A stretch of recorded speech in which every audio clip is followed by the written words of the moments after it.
A graça e a paz do Senhor Jesus Cristo, meus amados irmãos, tantos que estão aqui, quanto os que estão acompanhando pela internet, pelo YouTube.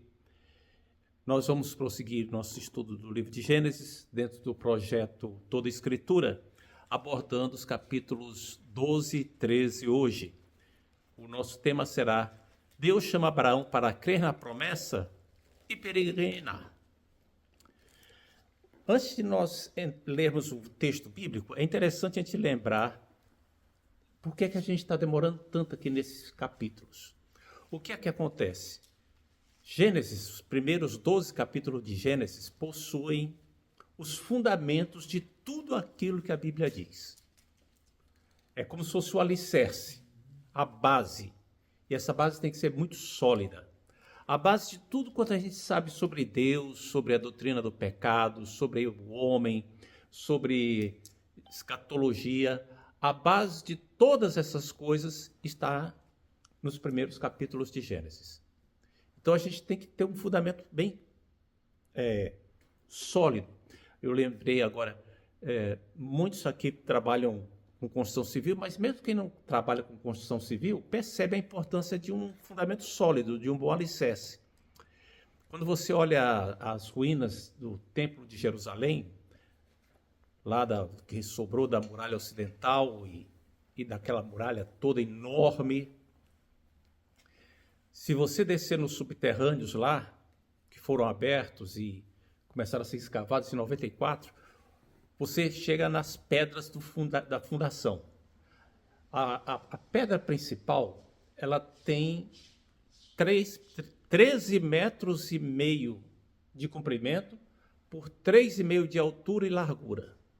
Você imagina uma pedra de 13 metros e meio. Ela pesa, segundo os cálculos, 570 toneladas. Para que isso? Porque aquilo ali é a fundação.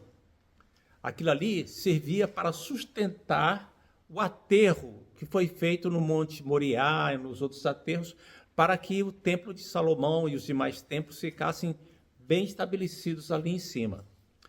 A mesma coisa acontece com a Bíblia. Os capítulos iniciais de Gênesis aqui, eles possuem essa base de tudo aquilo que a gente está estudando. Então, o que é que nós vamos fazer agora? Antes de ler ainda o capítulo 12, lembrem que no final do capítulo 11 nós vimos a história da família de Tera. Não é? Vocês estão recebendo aí um mapinha, uma árvore genealógica da família de Tera. E dá para notar que Tera teve 3 filhos: Arã, Naor e Abrão, que depois veio a ser chamada Abraão. Abraão era casado com Sarai, que teve o nome mudado para Sara. Muito bem. O Arã, que era o pai de Ló, como vocês podem ver aí, morreu ainda em Ur. Então, veja agora o outro mapa. Você tem aí, em cima da palavra Abraão, você tem a cidade de Ur dos Caldeus.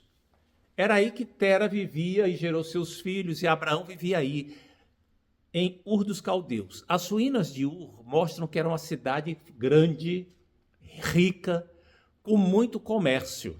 Ainda hoje são encontradas estátuas com incrustações de ouro, os tablets de barro com os contratos comerciais estão lá. Então, era uma cidade muito rica. Quando Abraão vivia aqui, ela ainda não era dos caldeus. Os caldeus vieram morar aqui depois de cerca de 800 anos depois de Abraão. Mas o nome ficou sendo Ur dos Caldeus, e é assim que a Bíblia o chama. E aí o Tera saiu com a família, daí de Ur dos Caldeus, seguindo essa linha mais escura, e foi lá para a região de Padã Arã, onde tem Arã. E ali, eles viveram ali durante a opção de tempo. Agora só o Tera, Abraão e a esposa, e Naor e a esposa. Muito bem. E o Ló acompanhou. O Ló ficou sendo o herdeiro do pai. O pai morreu. Mas ele tinha que ser associado à família. Então, quando o pai morreu, ele foi incorporado como se fosse mais um filho de Tera, o avô dele. Porque o pai morreu, o Tera ficou sendo como o pai dele. Quando estavam vivendo aqui em Harã, o Tera morreu. Ora, quem era o primogênito de Tera? Abraão. Então Abraão assumiu os filhos do pai dele. Mas o filho estava criado. Sobrou quem? Ló. Então Abraão assumiu como se fosse agora o responsável por Ló. Deu para entender por que é que Ló era tão chegado a Abraão? Porque ele não tinha o pai e o avô morreu. E o Abraão era o primogênito. Então ele foi incorporado à família de Abraão. Passou a ser como se fosse um filho de Abraão, principalmente porque Sara era estéril. Então é muito possível que Abraão presumisse que Ló seria o seu herdeiro. Porque ele não tinha filhos. Ele tinha herdado o filho do irmão. Então era possível que isso acontecesse ali. É interessante a gente ter noção bem clara disso para a gente entender a história bíblica, para evitar mal entendidos, como muitas vezes acontece. Dizendo que Ló não tinha que ter acompanhado Abraão e etc. Não, ele tinha que ter ido. Abraão tinha que acolher o Ló. Muito bem. Então, Gênesis capítulo 12, versículos de 1 a 4. A chamada de Abraão. Ora, disse o Senhor a Abrão: sai da tua terra, da tua parentela e da casa de teu pai e vai para a terra que eu te mostrarei. E de ti farei uma grande nação, te abençoarei, te engrandecerei o nome, sê tu uma bênção. Abençoarei os que te abençoarem, e amaldiçoarei os que te amaldiçoarem. Em ti serão benditas todas as famílias da terra. Partiu, pois, Abrão, como lhe ordenara o Senhor, e Ló foi com ele. Tinha Abrão 75 anos quando saiu de Harã. Então, o homem com 75 anos não tinha filhos dele ainda, não é? Herdou o filho de Abrão. Aqui a história dá uma virada. A história vinha sendo contada como a história da humanidade como um todo. E agora, de repente, Deus começa a narrar a história de um homem que ele escolheu para constituir uma grande nação. Como está escrito aqui. Farei de ti uma grande nação, no versículo 2. E o foco é em cima dessa nação. Para que isso? Para que a semente da mulher prometida lá no Éden tivesse prosseguimento agora por essa nação. Mais adiante, dentro dessa nação, Deus vai escolher uma tribo. Depois, dentro dessa tribo, ele vai escolher uma família, até chegar àquele que iria esmagar a cabeça da serpente. O grande propósito de Deus aqui é dar sequência, dar prosseguimento ao seu propósito de eliminar os efeitos da maldição que aconteceu no Éden, a maldição do pecado. Deus agora não iria apenas punir o pecado, ele estava providenciando a vinda do Redentor, a vinda daquele que seria o remédio para a questão do pecado. Muito bem, eu quero abordar essa primeira parte aqui por meio de 6 perguntas. Não é o que eu faço geralmente, eu quero fazer por meio de 6 perguntas. Primeira pergunta: quem era Abraão antes de ser chamado por Deus? Abraão era um idólatra. Abraão era um idólatra. Pode ser chocante, mas Abraão era um idólatra? Era. Abraão não era um servo de Deus, não era um crente. Como é que a gente sabe disso? Josué capítulo 24, versículo 15 diz assim: porém, se vos parece mal servir ao Senhor, escolhei hoje a quem servais. Se aos deuses a quem serviram vossos pais que estavam além do Eufrates. Quem é que estava além do Eufrates? Abraão. Servia a outros deuses. Então, Abraão era um idólatra. É muito importante a gente ter noção disso, para a gente não pensar que Deus escolheu Abraão por causa dos seus méritos, por causa da sua fé. Não. Abraão foi escolhido pela graça de Deus, assim como Noé foi escolhido pela graça de Deus, assim como nós recebemos a salvação pela graça de Deus. Deus escolheu salvar todos aqueles que estão em Cristo. Pela graça. Não é mérito de ninguém. Nada na vida cristã é por mérito. Nada. Salvação é pela graça, resposta às orações é pela graça, serviço ao Senhor é pela graça, tudo é pela graça. E Abraão foi chamado porque Deus escolheu Abraão. Ah, mas o que é que Deus viu em Abraão? Não sei, Deus não costuma dar satisfações para a gente. Não falou nada no meu pé do ouvido. Tem gente que diz que escuta lá os mistérios de Deus, eu não sou desses. Mas Deus escolheu Abraão para, através dele, construir uma grande nação. Essa foi a primeira pergunta. Segunda pergunta, onde Abraão foi chamado? Onde? Por que essa pergunta é importante? Porque no final do capítulo 11, Abraão está em Harã. E no capítulo 12 ele é chamado. Então a nossa impressão é que ele foi chamado aqui em Harã. No entanto, não foi aqui. Foi lá em Ur. Como é que a gente sabe disso? Veja, por exemplo, que Estevão falou lá em Atos capítulo 7. Estevão diz assim, no Atos 7, versículo 2 a 4. Estevão respondeu: varões, irmãos e pais, ouvis, o Deus da glória apareceu a Abraão, nosso pai, quando estava na Mesopotâmia, ainda antes de habitar em Harã. E lhe disse: sai da tua terra, da tua parentela, e vai para a terra que eu te mostrarei. Então saiu da terra dos caldeus e foi habitar em Harã. E dali, com a morte de seu pai, Deus o trouxe para a terra em que vós habitais agora. Então Deus falou com Abraão da primeira vez, quando ele estava lá em Ur dos caldeus ainda. Aqui no capítulo 12 já foi uma segunda vez que Deus falou com ele. Mas de onde é que o nosso amigo Estevão tirou essa informação? Porque no capítulo 12 ele está em Harã. Ele tirou do capítulo 15 de Gênesis. Capítulo 15 de Gênesis, versículo 7, diz assim: disse-lhe mais, eu sou o Senhor que te tirei de Ur dos caldeus para dar-te por herança esta terra. Então Deus está dizendo aqui: Abraão, você lembra que eu sou aquele que falou com você quando você estava em Ur dos caldeus, lá na Mesopotâmia. Então, a primeira vez que Deus falou foi lá. Isso é repetido novamente lá em Neemias, no livro de Neemias. Diz assim, capítulo 9, verso 7. Tu és o Senhor, o Deus que elegeste Abraão e o tiraste do Ur dos caldeus e lhe puseste por nome Abraão. A segunda pergunta está respondida. A primeira vez que Deus falou com Abraão não foi aqui no capítulo 12. Foi o que está descrito lá no capítulo 15 e lá em Atos 7. Terceira pergunta. Como é que Deus chamou Abraão? O que é que aconteceu? Foi uma voz? Como é que foi? A gente não tem detalhes sobre isso, exceto pelo que Estevão diz, que talvez dê uma dica.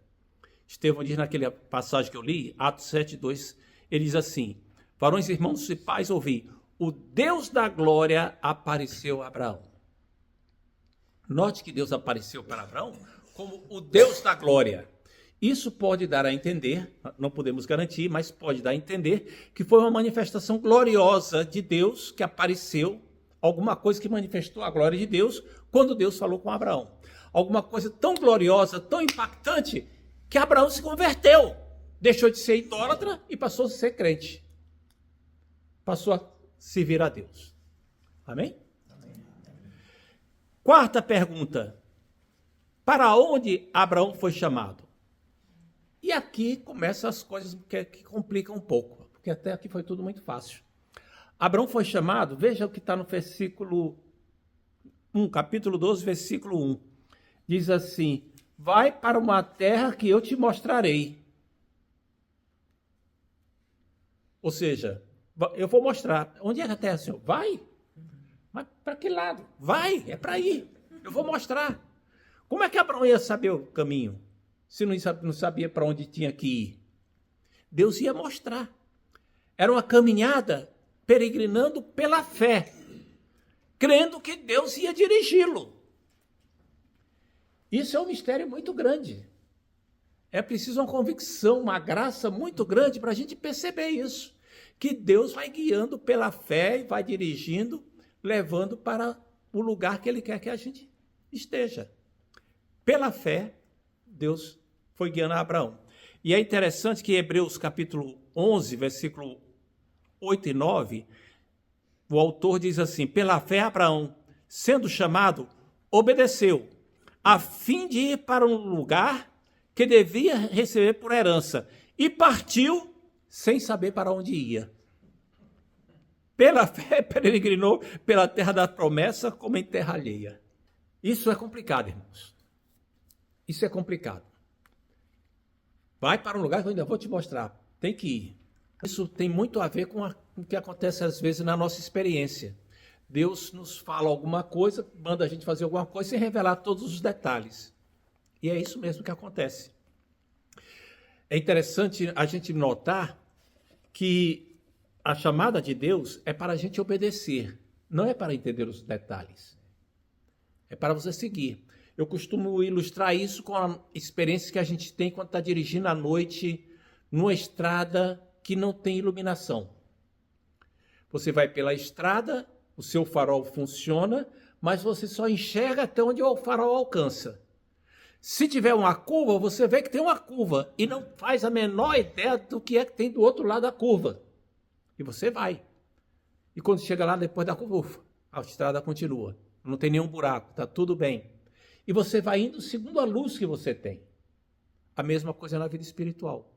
Caminhar segundo a luz que Deus provê para cada momento, para cada etapa da nossa vida. E a gente vai seguindo pela fé, peregrinando pela fé. Muito bem. Quinta pergunta. Quais as promessas que Abraão recebeu ao ser chamado nesse texto? Abraão recebeu aqui nesse texto a promessa de que ele teria uma descendência a partir da qual Deus iria formar uma grande nação. Então aqui Deus prometeu a descendência para Abraão. Ele disse que ia tornar Abraão uma pessoa muito famosa por causa disso. E aqui até assim um tanto irônico, não é? Quando foi a última vez que a gente viu que alguém querendo ser famoso? No capítulo 11, na construção da Torre de Babel. Vamos, edifiquemos uma torre, façamos para nós um nome. Quer dizer, vamos fazer uma grande construção para a gente ficar famoso, evitar ser espalhado pela terra. A busca da fama como uma conquista pessoal. A busca da fama, do sucesso para ficar grande em si próprio. Um monumento à vaidade humana. Mas aqui Deus está dizendo assim: Abraão, eu estou te chamando e sou eu que vou tornar você famoso. Sou eu que vou engrandecer a tua descendência. Sou eu que vou fazer isso, não é você. Você não vai correr atrás de glória. É pelo que eu vou fazer com a tua descendência que o teu nome será glorificado e conhecido. E aconteceu quando veio Jesus Cristo, não é? Um outro aspecto disso é que a descendência dele seria uma bênção. E Deus diz que abençoaria os que abençoarem e amaldiçoaria os que o amaldiçoassem. Essa descendência é, em primeiro lugar, o povo judeu, o povo hebreu. E, em último lugar, em última instância, é o próprio Senhor Jesus Cristo. A gente começa a ver aqui um propósito divino nesse assunto, que vai ser mais clarificado na sexta pergunta. A sexta pergunta é: qual o propósito divino para a chamada de Abraão? Qual o propósito que Deus tinha quando chamou Abraão? Por quê? O que é que Deus tinha em mente? E a gente pode ver isso muito diretamente pelo que tem escrito aqui. Abençoar todos os povos da terra a partir da descendência de Abraão. Esse é que era o propósito de Deus. Versículo 2 diz assim: abençoarei os que... Se tu uma bênção, abençoarei os que te abençoarem, amaldiçoarei os que te amaldiçoarem, e em ti serão benditas todas as famílias da terra. Note que nessa passagem-chave aqui, versículo 2 e 3, tem algumas palavras que são repetidas. Abençoar, bênção, bendita. Essas palavras aparecem 5 vezes aqui. 5 vezes em 2 versículos. Por quê? Deus enfatizando o propósito de abençoar todas as famílias da terra, todas as nações da terra, por meio da descendência de Abraão. A gente nota que desde a chamada de Abraão, Deus já anuncia o seu propósito de que a revelação dele, Deus, para com Abraão, não era para abençoar só Abraão ou só os descendentes diretos de Abraão. Era para abençoar toda a família espiritual que fosse descender de Abraão. Tanto aqueles que fossem descender fisicamente como espiritualmente, ou seja, abençoar todas as famílias da terra, todas as nações. E isso é repetido depois. Deus falou isso pelo menos mais 2 vezes para Abraão. Eu vou abençoar todas as nações da terra por meio de você. Depois Deus falou a mesma coisa para Isaac. Depois Deus falou a mesma coisa para Jacó. E isso é repetido várias vezes no Antigo Testamento, principalmente no livro de Isaías. E é repetido no Novo Testamento também. Por que eu estou enfatizando tanto isso? Porque é preciso ter a noção de que Deus não é um Deus exclusivo de um povo. E Deus deixou isso claro para Abraão e na Bíblia inteira. Ele não é um Deus exclusivo do povo de Israel. Deus queria que o povo fosse bênção para todos. Deixa eu ler para vocês aqui algumas passagens aqui. Isaías 42, verso 6, diz assim: Eu, o Senhor, falando com Israel, te chamei em justiça, tomar-te-ei pela mão e te guardarei, e te farei mediador da aliança com o povo e luz para os gentios. Falando com o seu servo, o servo de Jeová, lá de Isaías. Capítulo 49, verso 6 de Isaías. Também eu te dei como luz para os gentios. Lucas, capítulo 2, versos 29 e 32, quando Simeão está apresentando Jesus no templo. Simeão diz assim: os meus olhos já viram a tua salvação, a qual preparaste diante dos povos, luz para a revelação aos gentios e para a glória do teu povo de Israel. Então, sempre a Bíblia enfatiza muito isso. A bênção é para ser levada para todos os povos. O judaísmo, tanto o antigo quanto o moderno, erraram a esse respeito. Tanto o judaísmo antigo quanto o moderno se fecharam em si mesmo, achando que Deus tinha chamado Abraão, Isaac, Jacó, para formar uma nação, e Deus tem um plano para Israel e tem outro plano para cada uma das outras nações. Não. O plano de Deus era que Israel fosse luz para as nações, testemunhasse para todas as nações, mas Israel se fechou, quis ficar gozando as bênçãos de Deus ali. Sabe, temos que colocar a mão na cabeça e lembrar que às vezes a gente comete o mesmo erro. Muitas vezes a igreja também comete o mesmo erro. Dá glória a Deus porque foi chamada, porque está em Cristo, porque goza as bênçãos e se fecha em si mesmo. Muitas atividades, cultos, convenções, reuniões, festas, e o povo sem Deus, carente de vida espiritual. E muitas igrejas não olham para a necessidade de missões, não olham para a necessidade de evangelismo. Graças a Deus que nossa igreja tem uma visão bem clara sobre esse assunto. E produz obra missionária, envia missionários, sustenta. Mas a igreja como um todo muitas vezes falha. E aí a gente tem que parar de olhar para a igreja como um todo e olhar para cada um de nós. Que tipo de representante do povo de Deus eu sou? Sabe, é muito comum a gente encontrar pessoas que são ótimas em aplicar lições para a igreja, para a vida dos outros, para as nações, mas temos que cumprir o que a Bíblia diz: examine-se cada um a si mesmo. Que tipo de crente eu sou? Sou daquele tipo do crente que se fecha em si mesmo ou do que compartilha aquilo que Jesus é? Compartilha a bênção que Deus trouxe por meio de Abraão e Jesus Cristo. Muito bem, vamos prosseguir a leitura. Capítulo 12, versículo 4 e 5. Versículo 4 e 5. Partiu, pois, Abraão, como lhe ordenara o Senhor, e Ló foi com ele. Tinha Abraão 75 anos quando saiu de Harã, levou Abraão consigo a Sarai, sua mulher, e a Ló, filho de seu irmão, e todos os bens que haviam adquirido, e as pessoas que se lhe acresceram em Harã, partiram para a terra de Canaã e lá chegaram. Então, a primeira coisa que chama a atenção é no versículo 4, diz assim: partiu, pois, Abraão como o Senhor lhe ordenara. Deus falou, eu vou fazer. Pum. E foi. Essa prontificação em obedecer, sem ter recebido nada, sem nenhuma evidência, é que fez Abraão ser chamado de pai da fé. Pai dos que creem na promessa. Porque ele ouviu a voz de Deus e creu. E aí a gente lembra do que Hebreus ensina lá no capítulo 11. Fé não é um assentimento intelectual de algo que você acredita. Eu realmente acredito, creio muito. Em termos bíblicos, isso não é fé.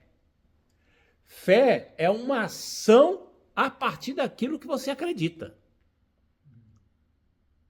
Por isso que diz assim, partiu Abraão. Quando você lê em Hebreus 11, pela fé Abel ofereceu uma ação, sacrifício maior do que Caim. Pela fé Enoque andou com Deus, uma ação. Pela fé Noé construiu a arca, uma ação. Pela fé Abraão, sendo chamado, obedeceu e partiu sem saber para onde ia. Tudo que envolve fé envolve ação. Senão não é fé. É só uma crença. É só acreditar. Fé no sentido bíblico envolve ação e foi o que Abraão desempenhou aqui. E aí diz assim, e Ló foi com ele. Eu já expliquei aqui porque é que Abraão consentiu que Ló foi com ele, né? Que ele tinha Ló como um filho, ele estava tomando conta de Ló. Ló, nessa altura do campeonato aqui, não era mais um adolescente, não era mais uma criança. Ele já era um homem feito. Já tinha bens, ele tinha herdado os bens de seu pai, ele tinha seus rebanhos também. Ele poderia ficar em Harã. E por que ele foi com Abraão? Ló foi com ele. Por que ele foi com Abraão? Porque também Ló creu na promessa que Abraão tinha recebido. Ló também creu naquilo que o tio dele havia recebido, na manifestação de Deus que tinha aparecido para o tio dele. E ele resolveu acompanhar o tio. É por isso, talvez, que Ló é chamado de justo na Bíblia. Quando a gente lembra de Ló, a gente lembra do Ló que foi egoísta, foi morar em Sodoma, teve filhos de uma situação extremamente irregular. A gente lembra de uma opção de questões assim. Mas veja o que a Bíblia fala sobre Ló lá no Novo Testamento, na segunda epístola de Pedro. Diz assim, que Deus livrou o justo Ló, afligido pelo procedimento libertino daqueles insubordinados. Versículo 8. Porque este justo, pelo que via e ouvia quando habitava entre eles, lá em Sodoma, atormentava sua alma justa, cada dia por causa das obras iníquas daqueles. Ou seja, nesses versículos aqui, Jó é chamado de o justo, este justo e uma pessoa de alma justa. Cadê a justiça de Ló? O camarada não tinha pisado na bola algumas vezes? Tinha. Mas o cair é do homem, o levantar é de Deus. E Ló, quando viu o chamado do tio, creu e seguiu, segundo aquela revelação. Mas como é que isso uma coisa tem a ver com a outra? É porque a justiça vem pela fé. A justificação não vem pelo mérito próprio, é pelo que a pessoa crê. Por isso é que a Bíblia diz que Abraão creu no Senhor e isso lhe foi imputado por justiça. Abraão, assim como Ló, e assim como cada um de nós, é considerado justo não por aquilo que faz ou pelos nossos méritos, mas por aquilo que nós demonstramos crer, pela fé que nós colocamos em ação. E é isso que nos torna justo. E foi o que aconteceu com Ló. Um homem que foi colocado na posição de justo por aquilo que creu. Às vezes acontece que algumas pessoas criticam Abraão por ter levado Ló. Diz que Ló foi um espinho na carne, que Ló trouxe muitos problemas, que Abraão errou, etc. Ora, por que tem uma coisa a ver com a outra? Porque ele trouxe problema, Abraão não deveria ter levado Ló. Vem cá, Abraão por acaso tinha bola de cristal? Não. Graças a Deus que não, né? Se tivesse, Deus abençoe para que ele não consultasse, que isso é feitiçaria. Mas a questão não é essa. A questão é a seguinte: você vai julgar a decisão que uma pessoa tomou pelo que acontece no futuro, sem que ela conhecesse o futuro, sem que Deus falasse nada sobre aquilo, sem que ela tivesse nenhuma outra indicação? Não. Abraão fez o que era correto. O filho adotivo dele queria segui-lo, queria ir com ele, porque acreditava. Então, vamos embora. Algumas pessoas têm mania de ficar tentando encontrar onde foi que o outro errou para poder explicar os problemas que ela teve. Então, se Abraão teve problemas lá, é porque então ele errou quando levou Ló. Não, você não pode ser, nem todo problema aparece porque você teve culpa deles aparecerem. Além do mais, nem sempre a obra de Deus é sem problemas. Nem sempre seguir a Deus é macio. Aliás, geralmente nunca é, né? Versículo de 6 a 9, nós não vamos ler, porque fala das peregrinações de Abraão. Que Abraão foi para um lado, atravessou, foi para Siquém, e de lá foi para o sul, e foi para Betel, e depois andou no Oriente. E aí no versículo 9 diz assim: depois seguiu Abraão ali, sempre indo para o Neguebe. E aí você, voltando a olhar aquele mapa que tem a rota de Abraão, você vê aí as idas e vindas de Abraão, né? Ele veio de Padã Arã, passou em Ramote de Gileade, aí foi lá para o lado de Siquém, ali perto de Aí depois foi para Berseba, lá no Neguebe, na parte sul. Essa parte toda aqui, por que Abraão está indo para lá? Porque foi o que Deus disse para ele: vai para indo, eu vou dizer o que é para você fazer. No versículo 9 diz assim: Abraão seguiu dali indo sempre para o Neguebe. Neguebe é bem no sul, é uma área muito seca, é um deserto muito cruel. E a expressão indo sempre, ao pé da letra, literalmente andando e arrancando estacas. Andando e arrancando estacas. Por quê? Porque ele morava em tendas. Note que ele se recusou a ter uma morada permanente, a habitar em cidade. Não, eu sou peregrino, então eu vou peregrinar. Abraão tinha dinheiro suficiente para morar em Siquém? Tinha. Dinheiro suficiente, mais do que suficiente. Mas Deus tinha chamado para peregrinar. Então ele estava obedecendo, indo e peregrinando ali. E uma outra coisa que é interessante aqui, nessa passagem, nos versículos 7 e 8, fala que ali edificou um altar ao Senhor que lhe aparecera. Versículo 8, ali edificou um altar ao Senhor. Para onde ia, Abraão ia edificando altar. Ou seja, Abraão, além de obediente, era um homem de adoração. Um homem que buscava adorar a Deus. Em lugar algum, Abraão teve moradia fixa. Sempre morando em tendas. Na expectativa do que Deus ia falar. Na expectativa de para onde Deus ia mandá-lo ir. Isso é vida de fé, é vida de obediência. É vida de abnegação, de abrir mão daquilo que pode para poder obedecer a Deus. Versículo 12 adiante, aí você começa a ver problemas na vida de Abraão. Diz assim no versículo 12: havia fome naquela terra, desceu, pois, Abraão ao Egito para ali ficar, porquanto era grande a fome na terra. É interessante aqui. Abraão estava lá no Neguebe, que era uma região seca, e houve uma seca que atingiu a terra toda de Canaã. O Egito não é atingido por secas, porque o Egito tem um rio, o rio Nilo, que corre, e as nascentes do Nilo ficam muito ao sul, nas regiões das montanhas. Então, as águas caem da chuva lá nas montanhas, o gelo derrete, e enche o Nilo irriga as planícies, e ali tem sempre vegetação. Você olha no mapa do Egito, você vê uma linha verde no meio de um marrom. Por quê? Porque é por onde o rio Nilo está correndo, é tudo verdinho ali. Então tem sempre comida lá, as colheitas são bem previsíveis, o regime de chuva é bem previsível, dá para plantar com tranquilidade. E aí os povos iam lá para o Egito para plantar atrás de comida. E Abraão foi. Ah, mas Deus não mandou Abraão ir para o Egito. Não, não mandou. Deus não mandou. Você imagina os dilemas de Abraão? O que é que eu faço? Fico aqui? Vou? Não vou? Vou para onde? Deus disse que ia mostrar a terra e não falou mais nada. Até agora não falou nada. Sabe, Abraão tinha que tomar uma decisão. Ele não podia ficar lá porque iam morrer todos de fome. Ele tinha que tomar uma decisão. E ele tomou a decisão mais sensata possível à luz do conhecimento que ele tinha.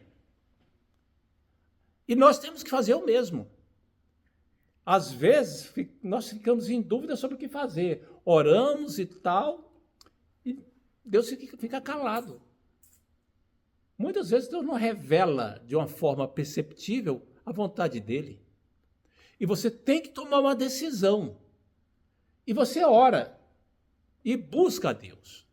E como você é crente, como você orou, Deus vai fazer com que você tome a decisão que Ele quer.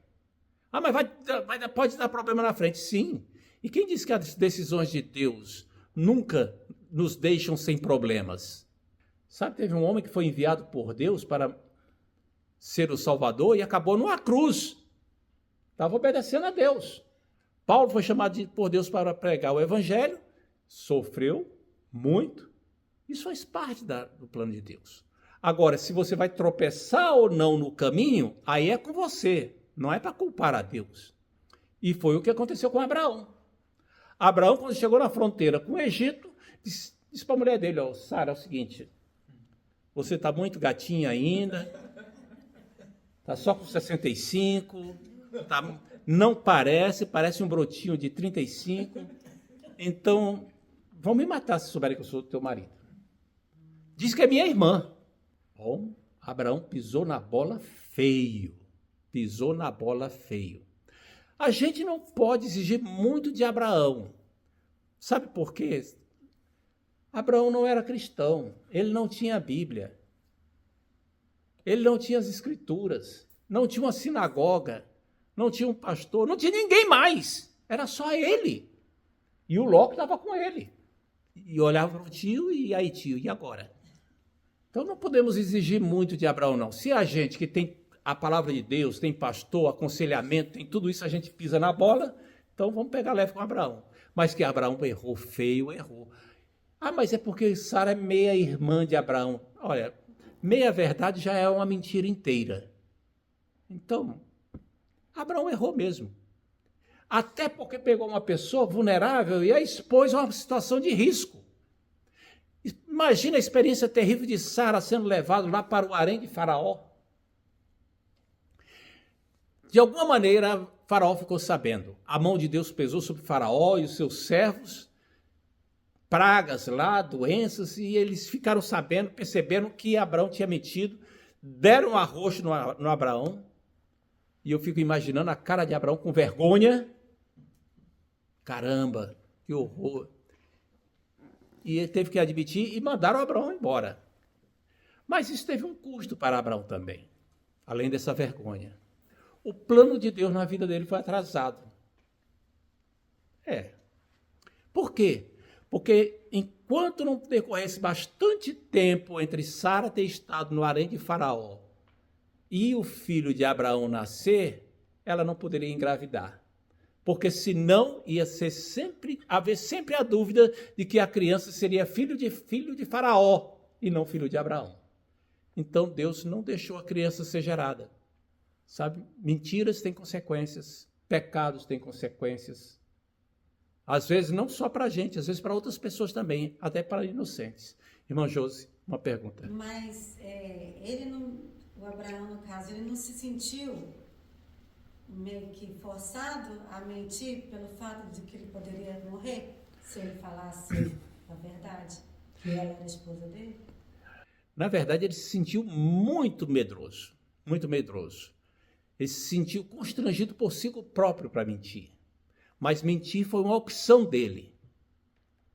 A gente, às vezes, sente essas, entre aspas, necessidades de errar, de mentir, de pecar.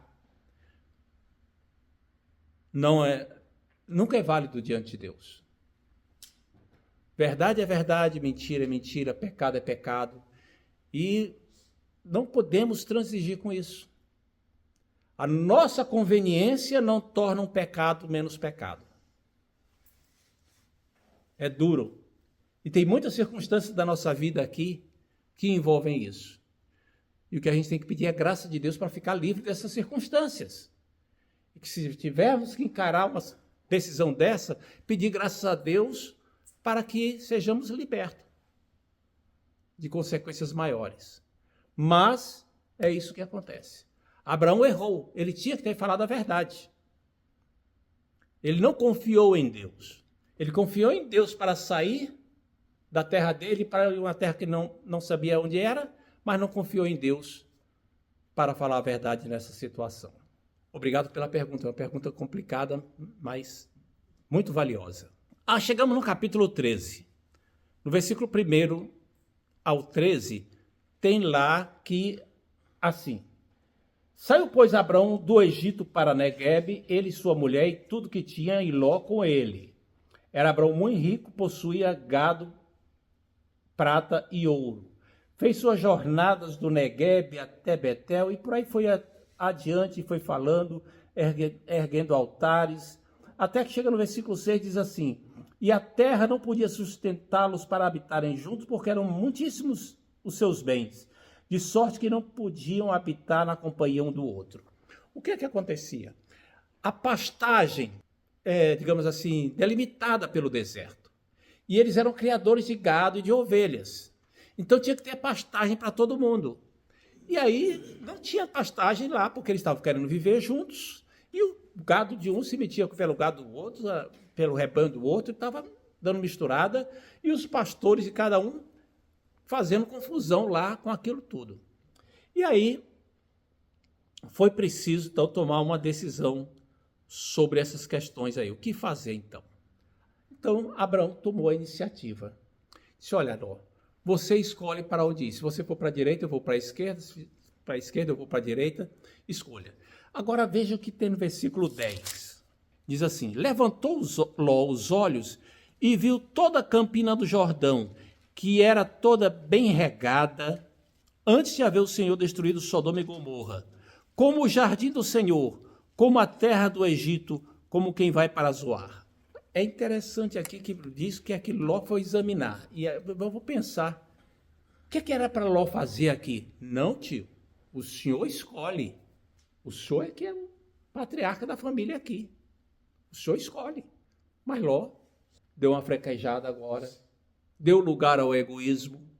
E o egoísmo dele disse: tá bom, vou escolher. E aí olhou: eu quero a campina do Jordão toda. Note a palavra toda aqui. Toda a campina do Jordão. Ele poderia ter dito: tio, vamos fazer o seguinte, o senhor fica com o lado norte da campina do Jordão e eu fico com o lado sul. Poderia fazer isso. Mas ele preferiu toda a campina do Jordão. E Abraão foi lá para a região que não tinha tanta fartura assim, lá do Neguebe, né? Terra seca. É interessante a expressão que tem aqui, que era como o jardim do Senhor. O jardim do Senhor pode ter ser uma forma dupla, uma dupla referência. Pode ser uma maneira de falar assim, como era tão bonito quanto o Éden era, o jardim do Éden. Só que ninguém aqui tinha conhecido o jardim do Éden. Quando Moisés escreveu isso aqui, os israelitas que estavam no deserto, saindo do Egito, ninguém tinha visto o jardim do Éden para saber como era o jardim do Éden. Nem Moisés sabia também como era o jardim do Éden. Nem Abraão sabia como era o jardim do Éden, ele não tinha estado lá. Mas pode ser uma referência. Ou pode ser, possivelmente, uma forma do hebraico se referir a uma coisa muito grandiosa. O hebraico não tem o superlativo, a figura do superlativo que existe em vários idiomas. Nós dizemos assim, uma coisa é grande, uma coisa é imensa, ou então grandíssima, uma abundante, uma coisa bem exagerada. Como eles não têm essa maneira de falar, eles usam uma referência a Deus, fazem referência a Deus. Jardim do Senhor, quer dizer, um jardim abundante, grande, bonito. Isso você encontra em outros lugares da Bíblia. Por exemplo, Cantares 8,6 diz assim: porque o amor é forte como a morte e duro como a sepultura, o ciúme. As suas brasas são como brasas de fogo, labaredas do Senhor. Ué, labareda do Senhor para jogar. Assim. Não, labareda do Senhor quer dizer uma labareda muito intensa, um fogo muito forte. Tanto é que em algumas traduções não tem labareda do Senhor, a maior parte das traduções não tem, porque senão ia dar entender que era Deus que estava soltando fogo, né? Não, não é isso. Jonas 3 diz assim, Nínive era uma grande cidade. No original, ao pé da letra é, Nínive era uma grande cidade de Deus, ou uma grande cidade para Deus. Aliás, Nínive era uma cidade como para Deus, significando que era uma cidade muito grande. Salmo 36, verso 6, a tua justiça é como as grandes montanhas. No original tem escrito assim, a tua justiça é como as montanhas de Deus. Deus tem montanhas? Não, é como uma coisa grandiosa, é uma forma de falar. Então aqui era uma forma de falar que a Campina do Jordão, o Vale do Jordão era muito bonito, era uma coisa linda. E aí Ló, no seu egoísmo, quis ficar com aquilo lá. Ele olhou e viu. Lembra que nós já falamos sobre isso aqui no capítulo 3? Olhou e viu. Assim como Eva olhou e viu, aconteceu com Ló também. Eva olhou, viu, sentiu que era desejável. Depois, os antediluvianos viram os antediluvianos que as filhas dos homens eram formosas e as tomaram para si. A mulher de Potifar viu José, o desejou e disse-lhe, deita-te comigo. Viu Acã, capa babilônica e tal, a cobiçou. Ou seja, a pessoa que se deixa levar pelo que vê, que se deixa levar pelo desejo, pelo imediatismo, por aquilo que é mais superficial. Ele não levou em consideração outras coisas. O egoísmo e a superficialidade, o imediatismo, fizeram ele querer ficar com aquilo lá. E o pior, no versículo 12, diz assim, Abraão habitou na terra de Canaã, Ló na cidade da Campina, e ia armando as suas tendas até Sodoma. Esse egoísmo dele acabou trazendo problemas muito sérios para ele, fazendo com que ele perdesse tudo. E aqui é importante a gente notar isso. A gente abre a guarda e aparecem nossos pontos fracos. Os pontos fracos que de Ló apareceram quando ele foi egoísta. Quais esses pontos fracos? Superficialidade e imediatismo e desprezo pelo perigo. Imprudência diante do perigo. Ele sabia o que acontecia em Sodoma, porque está escrito aqui no versículo 13, os homens de Sodoma eram maus e grandes pecadores contra o Senhor. Então a fama de Sodoma já existia, mas a cidade atraía Ló. A vida em tendas estava deixando ele farto. Eu saí de Ur dos Caldeus, depois fui para Harã, ficava em Harã, aí estou agora andando para cima e para baixo, construindo tendas. Ele desejou estar na cidade grande agora. E aí, se aproximou de Sodoma. Vamos ver que isso nos capítulos 17 a 19 vai dar problemas. Capítulo 13, de 14 a 18, o Senhor promete uma terra a Canaã, a Abraão a terra de Canaã. Veja no versículo 14, capítulo 13, verso 14. Disse o Senhor a Abraão, depois de Ló separar-se dele, ergue os olhos, olha para onde estás, para o norte, para o sul, para o oriente, eu vou te dar essa terra toda, tal. Aí no final do versículo, lá no versículo 18, diz assim, e ali levantou um altar ao Senhor. Deus promete aquela terra que Abraão estava e disse assim, olha, Abraão, sai peregrinando, vai para cima, para baixo, para um lado e para o outro, eu vou dar isso aqui tudo para você, quer dizer, para a tua descendência. Você mesmo não vai herdar nada, mas eu vou dar para a tua descendência. Depois ele falou, depois de 400 anos. Mas aqui logo recebeu a promessa da terra, aquilo tudo. Mas é muito interessante que isso aconteceu, versículo 14. Disse o Senhor a Abraão, depois que Ló se separou dele. Ou seja, Abraão viu o egoísmo do seu sobrinho ficar com a parte boa e ele, Abraão, ficar com a parte menos produtiva da terra. Isso deve ter pesado no coração de Abraão. Deve ter doído, deve ter ficado magoado, chateado. Aí o que aconteceu? O consolo de Deus. No meio daquela situação, assim, depois que Ló foi embora, Deus chegou para Abraão e falou para ele: Abraão, eu vou te dar essa terra. Inclusive aquelas campinas todas ali. Eu vou dar aquilo tudo para você. No meio daquela situação de tristeza, veio o consolo de Deus. Deus é um Deus que conhece nossas emoções. Que sabe quando nós estamos precisando de uma palavra de conforto, de alento, de consolo. E Ele dá um jeito para a gente receber. Não tinha nenhum outro crente aqui, não tinha ninguém, não tinha pequeno grupo, não tinha igreja. Então o próprio Deus trouxe a palavra para Abraão. O nosso Deus zela por nós e nos conforta. Hoje nós encontramos conforto na oração, na palavra de Deus e uns nos outros, porque a Bíblia diz para nós nos consolarmos uns aos outros. E eu quero finalizar então trazendo ainda algumas aplicações para a gente encerrar. Primeiro, como Abraão, nós também recebemos uma promessa e fomos chamados para peregrinar. Hebreus 11 diz: Abraão, sendo chamado, obedeceu e peregrinou, porque aguardavam a cidade que tem fundamentos, da qual Deus é o arquiteto e o edificador. Ou seja, Abraão sabia que a cidade dele não estava aqui na terra. Ele estava esperando uma cidade que Deus tinha edificado. Nós também fomos chamados para peregrinar nesse mundo.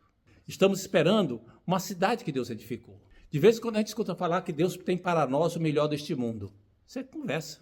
Nós não temos herança nenhuma nesse mundo. Deus não tem para nós o melhor deste mundo. Deus tem para nós uma herança nos céus. Nós somos chamados para peregrinar nesta terra, para pregar o evangelho, para anunciar a palavra de Deus. E não porque tenhamos esperança de receber alguma coisa aqui neste mundo. Segunda coisa que eu gostaria de trazer: uma vida contínua de adoração. Abraão, ele por onde ia, ele edificava altares e adorava.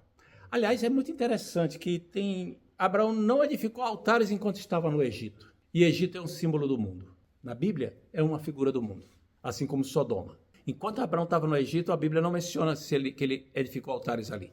Talvez por uma conveniência para não insultar as pessoas que eram idólatras. Mas o fato é que Abraão tinha uma vida de adoração. Nós também temos que ter uma vida de adoração.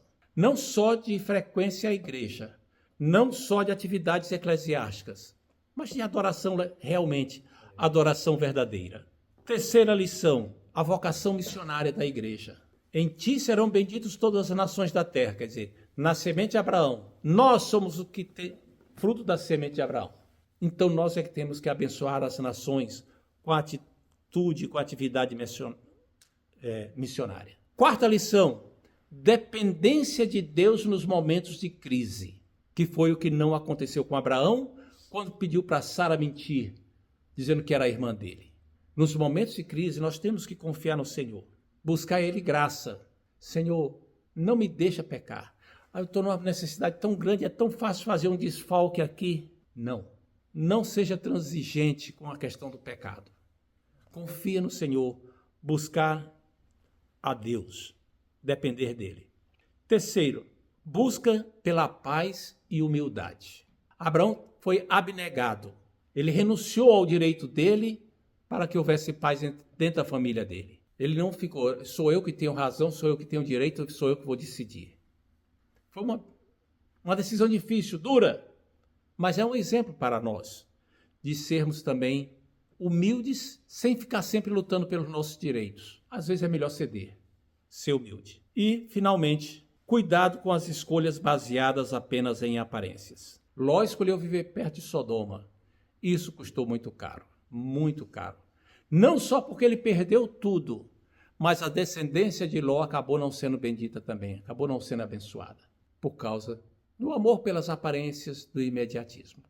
Que Deus nos abençoe para que tenhamos sabedoria, para saber escolher bem, para sermos guardados da vaidade, da soberba, do medo, de tudo aquilo que nos leva a fraquejar, para que possamos ser bênçãos diante do Senhor. Amém? Que Deus nos abençoe. Amém.